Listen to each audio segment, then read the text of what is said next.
A principis del mes de setembre, una vegada es va publicar el programa de festes, la Dalla va fer una anàlisi dels concerts de festes des d'una perspectiva de gènere.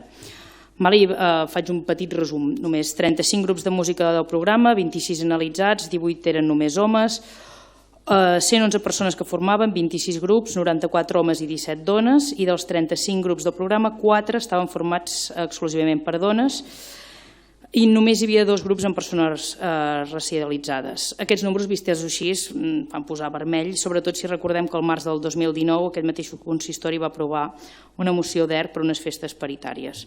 I aquí va la pregunta.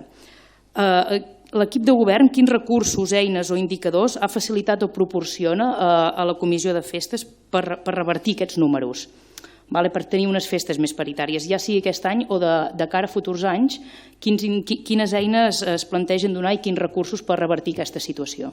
Senyor Arbós, els concerts en perspectiva de gènere. Sí, gràcies senyor alcalde.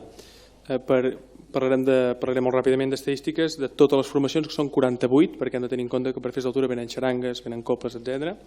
Aquest és un punt en el que anem treballant. Si anem mirant retrospectivament tota la programació de festes, veureu que cada vegada és més present grups on hi ha participació femenina, en aquest sentit.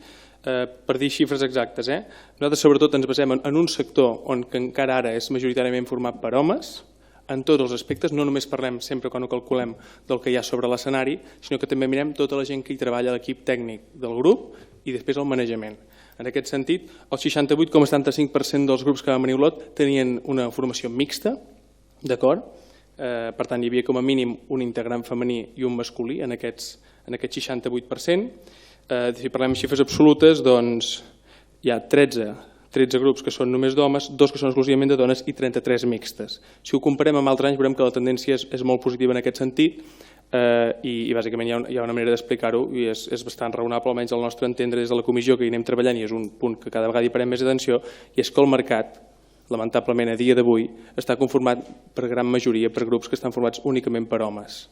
I ara cada vegada hi ha més grups mixtes i grups exclusivament formats per dones n'hi ha pocs, però en sabria dir alguns que en aquest sentit el protagonisme el tenia una dona, com per exemple la Mabel Flores, Pupiles, la Coral Salvador Catà, la Su, que va ser el concert sorpresa, de Mari Gelabert, l'Ali Bigut, i Z, segur que me'n deixo, que eren amb un protagonisme sobretot per les dones, i sí que m'agradaria dir que donem una importància també al missatge. Tenim grups per homes que també, grups d'homes conformats exclusivament per homes que tenen un missatge molt feminista, i aquí sí que volem dir que des de la comissió de festes i des de l'organització de les festes sempre es fica una atenció molt especial en els missatges dels grups per tal d'evitar que hi hagi mai cap mena de missatge d'odi o de missatge, diguem-ho, perillós o que inciti a la violència en les nostres festes o al masclisme en aquest sentit. Jo sí que soc molt escrupolós al dir que ni el 19 va passar, ni el 21, ni en enguany ha passat que no hi ha cap grup, evidentment, que transmeti cap mena de missatge relatiu a això que he de comentar ara.